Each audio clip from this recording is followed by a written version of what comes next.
ए विश्वर बा ए देशर भविष्य जो माने यही मानक जो मैंने आज सब चिर समस्या कारण जदि शिक्षक माने न चाहिए सुस्थ समाज तैयारी हम ना हूँ शिक्षक मान परम दायित्व है और बच्चे को बड़े लोगों को सम्मान देना है। ये चीज़ हमेशा सिखाते हैं आगे बढ़ना।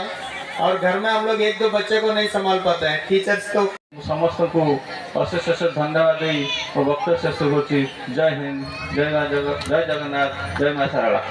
स्कूल सभापति आमर अति प्रिय नगरपाल श्रीयुक्त बसंत विश्वाल महोदय पारंपरिक उत्सव आसतु ये उत्सव को मन भरी उपभोग करवा। नवप्रभात शिशु विद्या मंदिर आज 23तम वार्षिक उत्सव पालन करा जाउछि। नवप्रभात शिशु विद्यालय पारादीप एक अग्रणी शिक्षानुष्ठान पिलामानकु संस्कार सहित आध्यात्मिकता मार्ग पाठ पढ़ाइबा गुरुकुल व्यवस्था शिक्षा देवा यही एक कार्य नहीं नवप्रभात विद्यालय तार अनेक वर्ष धरि कार्य करुच्ची। वृंदावन अंचल एक बस्ती अंचल